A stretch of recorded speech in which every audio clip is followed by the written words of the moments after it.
መሰረት መብራቴ ስለ አርሲ ዝምታዋን ሰብራለች። አሁንም እንላለን አትግደሉ፣ አሁንም እንላለን ወገኖቻችን አታጥቁብን። በቅርቡ በአርሲ ምድር በንጹሃን ኦርቶዶክሳውያን ወገኖች ላይ የተፈጸመው አሰቃቂ ጭፍጨፋና እልቂት የሀገሪቱን የኪነ ጥበብ ማህበረሰብ ከባድ ሐዘንና ታላቅ ቁጭት ውስጥ ከቶታል።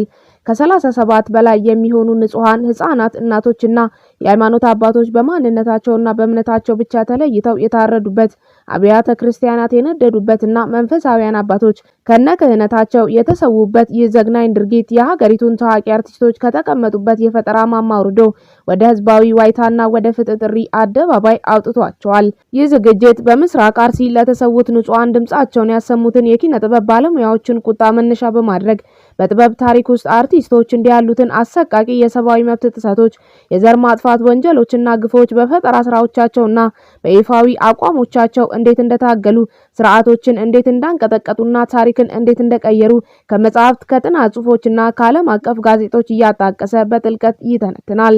ለአፍታ አብረን እንታደም። ራሳቸውንም መከላከል አይችሉም። መሳሪያ አልታጠቁም። ወር በሆነ ነገር አልተደራጁም። አረመኔ በመጣ ቁጥር ሙት እኛም ማዘናችን እስከ መቼ ይቀጥላል? እስከ መቼ ይቀጥላል?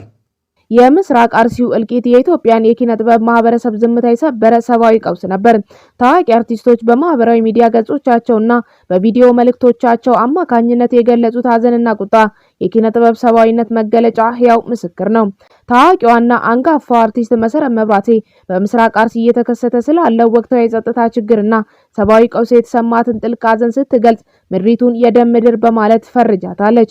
መሰረት መብራቴ በሰላማዊ ዜጎች ላይ የደረሰውን እልቂት ከምድር ዳኞች ፍትህ ማግኘት ባለመቻሉ ፍትህ ፍለጋ ወደ ሰማያዊ አምላክ መዞሯን በአጽንኦት በመግለጽ አንጸባርቀዋለች። ይህ መግለጫ የህዝቡን ፍጹም መከላከያ ማጣትና የህግ አስከባሪዎችን ዳተኝነት የሚያሳይ ትልቅ የፖለቲካና የሰብአዊ መብት መልእክት ያዘለ ነው። ለተጎዱ ወገኖች የጸሎትና የሐዘን መግለጫ በማስተላለፍ ነፍሳቸውን ፈጣሪ እንዲቀበል ተማጽናለች። ሌላው ታዋቂ አርቲስት ሰለሞን ሙሄ በአርሲ አካባቢ የጠፋውን የንጹሃን ህይወት ተከትሎ ባስተላለፈው የቪዲዮ መልእክት የሞራል ውድቀቱን ገሃድ አውጥቶታል። ሰለሞን በመገረምና በቁጭት ሲናገር አትግደሉ ነው፣ ሌላ አይደለም፣ አትግደሉ አትበል የሚባልበት ሀገር ላይ ነው ያለነው በማለት የሰብአዊነት መሰረታዊ መብት እንኳን ጥያቄ ውስጥ በወደቀባት ሀገር ላይ መኖር ያለውን መራራ እውነታ ገልጿል። መቼ ነው የሚያበቃው? የወገን ሞት መቼ ነው የሚያበቃው?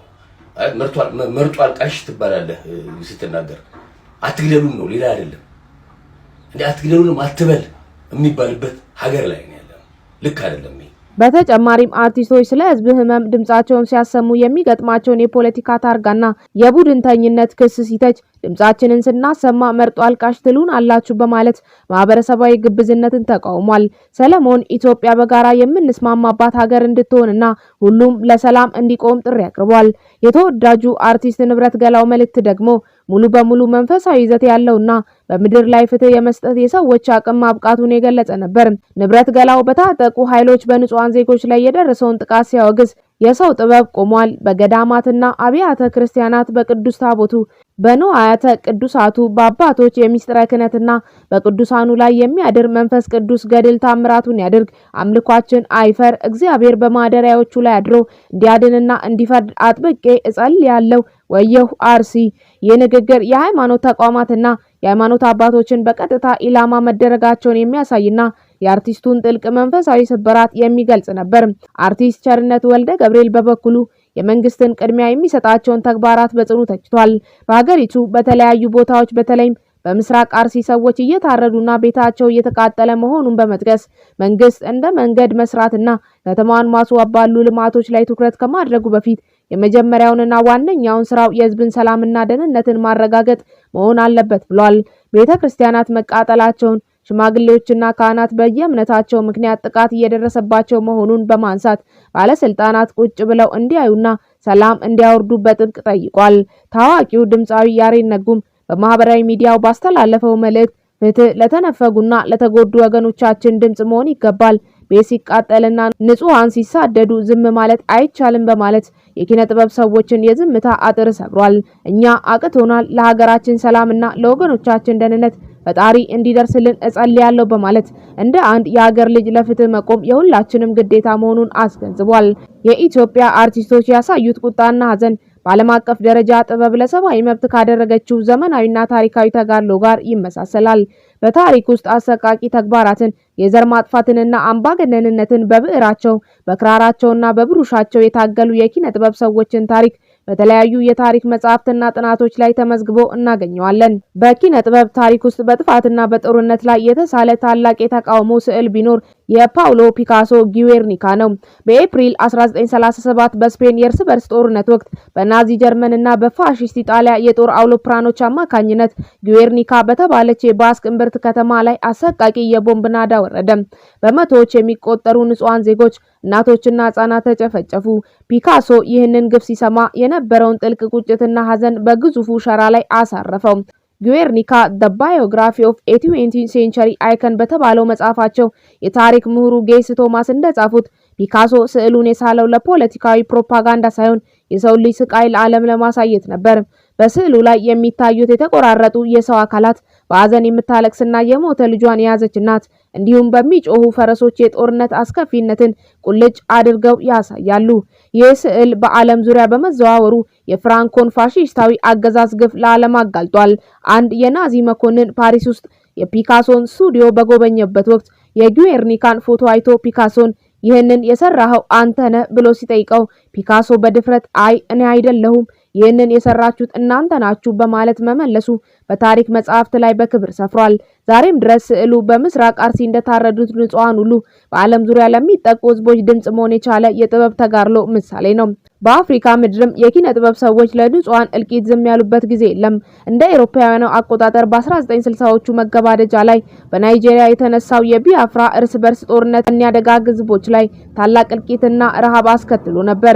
ታዋቂው ናይጄሪያዊ ደራሲ ቺኒዋ አቼቤ There was a country, a personal history of Biafra በተባለው የማስታወሻ መጽሐፉ ላይ እንደገለጸው የጥበብ ሰዎች ስራ የንጹሃንን መታረድ ዝም ብሎ ማየት አይደለም። አቼቤ የቢያፍራን ህዝብ ስቃይ ለአውሮፓና ለዓለም ማህበረሰብ በጽሁፎቹ በማጋለጥ የዲፕሎማሲ ተጋድሎ አድርጓል። በተመሳሳይ የኖቤል ተሸላሚ ደራሲ ወሌ ሶይንካ የናይጄሪያ መንግስት በቢያፍራ ንጹሃን ዜጎች ላይ የሚፈጽመውን ጭፍጨፋ በግልጽ በመቃወምና የሰላም ስምምነት እንዲደረግ በመጠየቁ ምክንያት ለ22 ወራት በጨለማ ቤት ውስጥ ታስሯል። ሶይንካ The Man Died Prison Notes በተባለው ታዋቂ ማስታወሻ መጽሐፉ ላይ እንዲህ ሲል ጽፏል። The man dies in all who keep silent in the face of tyranny በአምባገነንነትና በግፊት ዝም የሚሉ ሰዎች ውስጥ ሁሉ ሰብአዊነት ይሞታል ማለቱ ነበር።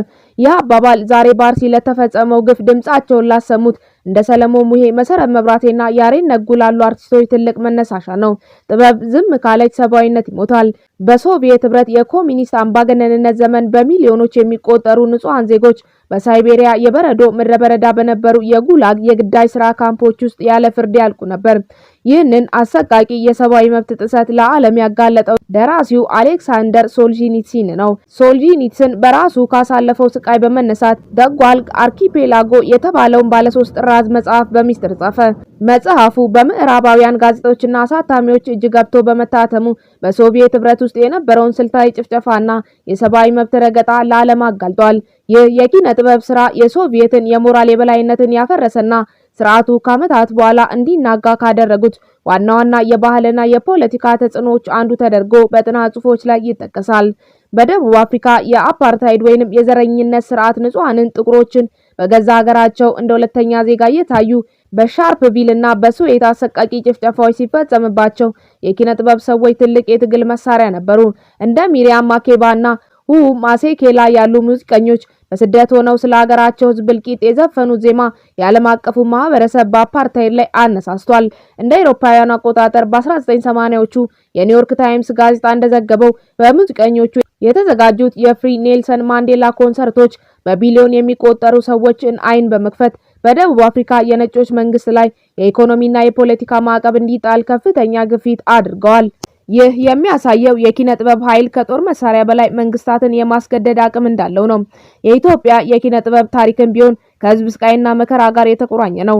የሀገሪቱ ደራሲያን፣ ገጣሚያንና ድምፃውያን በየዘመናቱ የተነሱ አምባገነን ስርዓቶችንና በህዝብ ላይ የሚደርሱ ግፎችን በምሳሌ አነጋገር በሰምና ወርቅ እንዲሁም በግልጽ ሲታገሉ ቆይተዋል።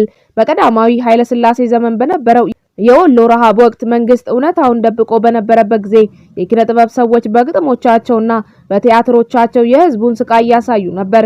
ሎሬት ጸጋዬ ገብረመድህን በቲያትሮቹ ውስጥ የባለስልጣናትን ግብዝነትና የህዝብን መበዝበዝ በስውር ይተች ነበር። ሰለሞን ደሬሳና መሰል ደራሲያንም በወቅቱ በነበሩ ጋዜጦች ላይ በጽሁፋቸው የፈጠራ ስራዎቻቸውን የህዝቡን እንባ ያብሱበት ነበር። ጥበብ በኢትዮጵያ ውስጥ ሁልጊዜም ዋጋ የተከፈለባት የነጻነት መንገድ ነች። ወደ ወቅታዊ የምስራቅ አርሲ ቀውስ ስንመለስ የአሁኑ ዘመን አርቲስቶች ያሳዩት ቁጣ የዚሁ ታሪካዊ ሰንሰለት ቀጣይ ክፍል ነው። በምስራቅ አርሲ የተገደሉት ከ37 በላይ ኦርቶዶክሳውያን ንጹሃን ዜጎች መሆናቸው ብቻ ሳይሆን ጥቃቱ የተፈጸመበት መንገድ እጅግ አረመኔያዊ መሆኑ አርቲስቶችን ክፉኛ አስቆጥቷል። አርቲስት ቸርነት ወልደ ገብርኤል ያነሳው ነጥብ እጅግ ፍልስፍናዊና ወቅታዊ የፖለቲካ ኢኮኖሚ ትችት ያለበት ነው። በአሁኑ ወቅት በኢትዮጵያ ውስጥ ትላልቅ የኮሪደር ልማቶች፣ የመንገድ ስራዎችና የከተማ ማስዋብ ስራዎች በስፋት እየተከናወኑ ይገኛሉ። ነገር ግን ቸርነት እንደሚለው መንግስት የመጀመሪያና ዋነኛው ስራው የህዝብን ሰላምና ደህንነት ማረጋገጥ መሆን አለበት። ይህ በልማት ጥናቶች ውስጥ ትልቅ ክርክር የሚነሳበት ጉዳይ ነው። አንድ ሀገር ህንጻና መንገድ ስላላት ብቻ አትበለጽግም። የሰው ልጅ በነጻነት የመኖር የመንቀሳቀስና ህይወቱን የመጠበቅ መብቱ ካልተከበረ የተዋበው መንገድ የሬሳ መጫኛ፣ የለመለመው ፓርክ ደግሞ የጭንቀት ማዕከል መሆኑ አይቀሬ ነው። የቸርነት ቁጭት መንግስት ቅድሚያ ሊሰጣቸው የሚገቡ ሰብአዊ ጉዳዮች እንዲመረምር የሚያስገድድ የኪነ ጥበብ ሰው ወቀሳ ነው። አርቲስት ሰለሞን ሙሄ ያነሳው መርጦ አልቃሽ የመባል ስጋት በአሁኑ ወቅት በኢትዮጵያ ውስጥ ያለውን ከፍተኛ የፖለቲካና የብሔረሰብ ፖላራይዜሽን ያሳያል። በዚህ ጊዜ አንድ አርቲስት በአንድ አካባቢ ለተገደሉ ንጹሃን ድምጽ ሲያሰማ በሌላ አካባቢ ለሞቱት ለምን ዝም አልክ በሚል የሰላ ትችት ይደርስበታል። ሰለሞን ግን ይህንን አጥር በመስበር አትግደሉን ነው ሌላ አይደለም በማለት የሞት ሰለባዎችን በብሔርና በሃይማኖት ሳይሆን በሰብአዊነታቸው ብቻ ማየት እንደሚገባ የሞራል ትምህርት ሰጥቷል። በምስራቅ አርሲ የፈሰሰው የንጹሃን ደም፣ የተቃጠሉት አብያተ ክርስቲያናትና የተሰዉት የእምነት አባቶች ታሪክ በኢትዮጵያ ታሪክ ውስጥ ጥቁር ጠባሳ ጥሎ አልፈዋል።